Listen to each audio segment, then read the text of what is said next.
नमस्कार दोस्तों, जय हिंद। स्वागत है आपका आपके अपने चैनल पाठशाला विद के में। देखिए दोस्तों, इससे पहले जो मैं वीडियो बनाया था बिहार पुलिस के लिए, उसमें मैं पॉलिटी के 10 ऐसे टॉपिक को बताया था जिसको पढ़ने से आपको बिहार पुलिस में 10 नंबर का शुद्ध लाभ होने वाला है। तो आप लोगों में से बहुत सारे लोगों ने कमेंट किया कि सर पॉलिटी का तो बताए ही हैं, सारे सब्जेक्ट का बताइए। तो आज मैं ज्योग्राफी, जी हाँ, यानी कि भूगोल के 10 वैसे टॉपिक को लेकर के आया हूँ जो बिहार पुलिस के द्वारा हर साल या तो 1 साल 2 साल गैप करके उन टॉपिक से प्रश्न बना है, पूछा गया है। तो सबसे पहले तो आप पेन और पेज हो या कॉपी हो उठा लें।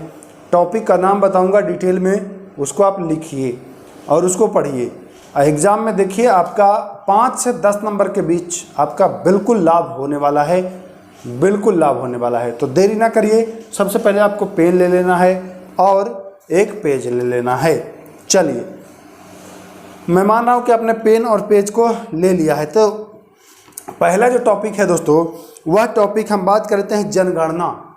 जनगणना ऐसा टॉपिक है जिससे 3 बार पूछा गया है। 2021 से 22 तक हम क्वेश्चन देखिए हमारे पास दोनों ये जो बुक है ना, इसमें है 2022 तक के सारे प्रश्न, और 2023 में जो एग्ज़ाम हुआ है वो इसमें है। तो क्वेश्चन को छांटते हैं हम, उसके बाद हम आप लोग सामने लाते हैं। तो 2022 से 22, 21 और 23 में 3 बार पूछा गया है। अब आप कहेंगे कि सर जनगणना पढ़ें कैसे? तो देखिए, चीज़ें आप लोग छोड़ते हैं। जैसे पूछता है ना कि निम्न में से किसका जनसंख्या घनत्व सबसे अधिक है, और उसमें एक दे देगा केंद्र शासित प्रदेश का नाम। अमूमन मैं देखता हूं कि बच्चे जो होते हैं वो राज्यों का ही याद करते हैं, केंद्र शासित प्रदेश या छोटे राज्यों को छोड़ देते हैं। तो छोटे राज्यों को भी नहीं छोड़ना है, केंद्र शासित प्रदेश को भी नहीं छोड़ना है।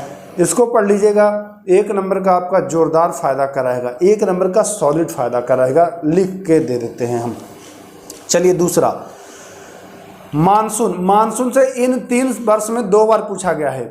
मानसून जैसे पूछता है कि लौटती मानसून से कहाँ बारिश होती है सबसे ज़्यादा, या पश्चिमी विक्षोभ से कहाँ बारिश होती है, या आम्र वर्षा किस राज्य में होती है, मानसून सबसे पहले कहाँ आती है, उत्तर पूर्वी मानसून किस जगह पे टकरा के बारिश। तो मानसून से भी प्रश्न बना है, तो मानसून पढ़ लीजिएगा। 2 प्रश्न 2 बार पूछा गया है मानसून से। तो पहला हो गया जनगणना, दूसरा हो गया मानसून। तीसरा चलते हैं चट्टान। चट्टान में पूछता है कि कौन सी कायांतरित चट्टान नहीं है, कौन सी रूपांतरित चट्टान का उदाहरण नहीं है, कौन सी जो है वह अग्नि चट्टान का उदाहरण है, कौन सी औषधि चट्टान का उदाहरण है। तो ये भी 2 दफ़ा पूछा गया है, इसको भी याद। ये 3 साल में मैं बता रहा हूँ, 21, 22, 23 में आपके पास अगर किताब है तो देख सकते हैं पूछा गया है कि नहीं। पवन से प्रश्न बनता है। जैसे उत्तर भारत में जो गर्मी के दिनों में चलता है उसे क्या कहा जाता है? तो लू। हरमटन कहाँ चलता है? सहारा मरुस्थल, है ना। और ये पूछता है चिनुक। तो ऐसे जो भी पवने हैं, स्थानीय पवने, उन सबको पढ़ लीजिएगा। चौथा जो पॉइंट आपको पढ़ना है बच्चों, पाँचवा पॉइंट, हाँ, 5वां जो पॉइंट पढ़ना है वो पढ़ना है झूम कृषि। झूम कृषि पर मैं वीडियो बनाया हूँ, डिस्क्रिप्शन में लिंक मैं दे रहा हूँ। झूम कृषि से प्रश्न पूछता है कि भैया फला जगह पर झूम कृषि को किस नाम से जाना जाता है, या स्लैश एंड बर्न, या कर्तन एवं दहन, ऐसे पूछ देता है। काटो और जलाओ कृषि कहाँ में प्रचलित है, किस राज्य में क्या नाम है।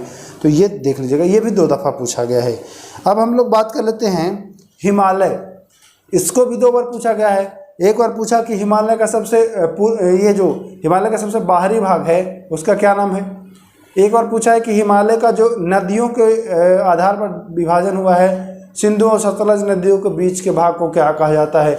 तो हिमालय भी पढ़ लेना है। सबसे ऊंची चोटी, नीची चोटी, नदियों के भाग, नदियों के आधार पर जो विभाजन हुआ है किसने किया है, और कहाँ से कहाँ तक के किस से किस नदी के बीच क्या नाम है। जैसे काली तिस्ता के बीच क्या नाम है, सतलज से काली के बीच क्या नाम है, जो भी है ना, उसको आप अच्छे से पढ़ लीजिएगा। देखिए, रेल मुख्यालय 2023 में भी पूछा गया, 2021 में भी पूछा गया, तो इसको भी आप पढ़ लीजिएगा। रेल मुख्यालय भी आप पढ़ लीजिएगा, रेल मुख्यालय से भी प्रश्न बना है।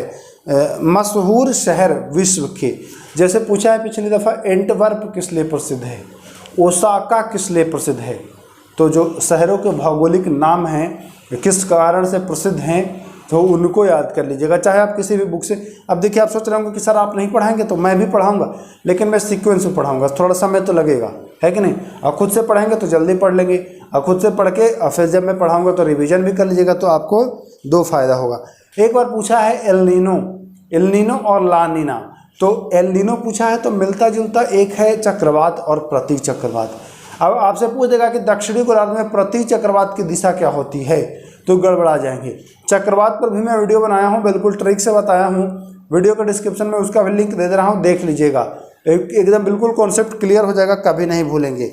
अगला टॉपिक जो है वह है रेखाएं, जैसे भूमध्य रेखा पर कौन सा देश नहीं है, कर्क रेखा पर कौन सा देश नहीं है, मकर रेखा पर कौन सा देश नहीं है, जो तिथि रेखा है, जो अंतर्राष्ट्रीय तिथि रेखा आपको यहाँ पर दिख रहा होगा मैप में, ये देखिए वहाँ पर दिख रहा होगा, तो तिथि रेखा किस महासागर से गुजरी है, कहाँ से नहीं गुजरी है ना। तो ये सारे चीज़ जो है वो याद कर लीजिएगा। अगला देखिए एक पूछा है ग्रहों की गति, या कौन सा ग्रह का क्या नाम है। कहने का सीधा मतलब है कि ग्रहों का उपनाम, लाल ग्रह किसे, लेटा ग्रह किसे, हरा ग्रह किसे, पीला ग्रह किसे, है ना। तो ऐसे करके पूछा है, तो ग्रहों को भी आप पढ़ लीजिएगा।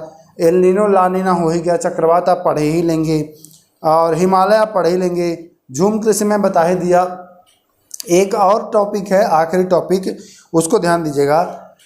फसल, कौन सी फसल किस महीने में बोई जाती है और उसका क्या नाम है, जैसे जायद फसल, रबी फसल, खरीफ फसल, ऐसे करके प्रश्न पूछता है, तो इसका ध्यान दीजिएगा, ये भी पढ़ लीजिएगा। एक और मैं आखिरी बता देता हूँ, उसको भी पढ़ लीजिएगा। देखिए ज्वालामुखी से प्रश्न बन जाता है कि शांत ज्वालामुखी कौन है और कौन सा ज्वालामुखी किस प्रकार का है और कहाँ में है, ये दोनों चीज़ ध्यान दीजिएगा। जैसे मृत ज्वालामुखी पूछ दे कि इनमें से कौन मृत ज्वालामुखी नहीं है, तो आपको पता होना चाहिए ना। या पूछ दे कि पोपा ज्वालामुखी कहाँ है, ठीक, तो ये भी आपको पता होना चाहिए। विसुवियस ज्वालामुखी कहाँ है, सेंट हेलेना द्वीप कहाँ है, ऐसे करके आपसे पूछा जा सकता है, और 2 दफ़ा पूछा भी गया है। देखिए इसको मैं लिख चुका भी हूँ, तो ये भी आपका बनता है कि इसको आप पढ़ लें। बाकी और भी छोटे छोटे टॉपिक हैं 2-3, लेकिन ये इतने टॉपिक कम से कम आपको पढ़ ही लेना है। एक बार फिर से मैं फटाफट दोहरा दूँ, अगर आप नहीं देखें तो ये आपको जनगणना पढ़ लेना है, मानसून पढ़ लेना है, चट्टान पढ़ लेना है, पवने जो है वो पढ़ लेना है, फसल पढ़ लेना है, झूम कृषि, इस पर वीडियो भी मिल चुका है आपको, एल नीनो ला नीना चक्रवात, इस पर वीडियो मिल चुका है, ये भी पढ़ लेना है, सौर मंडल ग्रह जो है वो भी पढ़ लेना है आपको, रेखा, भूमध्य रेखा, कर्क रेखा, मकर रेखा, है ना, और जो तिथि रेखा ये भी पढ़ लेना है आपको। शहरों के भौगोलिक उपनाम जो है वो पढ़ लीजिएगा, रेल मुख्यालय पढ़ लीजिएगा, क्योंकि 2 दफ़ा पूछा है इन्हीं 3 साल में, 21 में भी और 23 में भी। और एक आखिरी है वह ज्वालामुखी, कौन सा ज्वालामुखी कहाँ है, मृत है या जागृत है या सुषुप्त है, ऐसे पूछ देता है, तो इसको आप नोट कर लिए होंगे। अब आप लोग कमेंट करिए कि इसके बाद में किस टॉपिक पर। देखिए ये जो जितने टॉपिक हैं सब यूज्ड टॉपिक हैं, पूछे हुए टॉपिक हैं, और एक बार नहीं, एक बार वाला मैं नहीं लाया हूँ। एक बार वाला पर आप लोग कहते हैं कि अरे सर एक बार पूछ दिया तो दोबारा पूछेगा, तो ये सारे टॉपिक जो हैं पूछे गए हैं। आप किसी भी प्रीवियस ईयर बुक खरीद ले बिहार पुलिस के लिए, उसमें जा कर के मिलाएं इन टॉपिक से प्रश्न कितने दफ़ा पूछे गए हैं। इन्हें 2 ही साल 3 साल की मैं बात कर रहा हूँ, अगर पीछे 5-7 साल जाएंगे तो और भी ऐसे ऐसे क्वेश्चंस मिल जाएंगे। तो इसीलिए मैं कहता हूँ कि सही दिशा में और सही गाइडेंस के साथ तैयारी करिए, लाभ होगा। बाकी आपको क्लास कंटिन्यू मिल ही रहा है, और कोई दिक्कत हो तो कमेंट करिएगा। फिर मिलते हैं हम लोग किसी अन्य वीडियो में, है ना। तब तक के लिए नमस्कार, जय हिंद।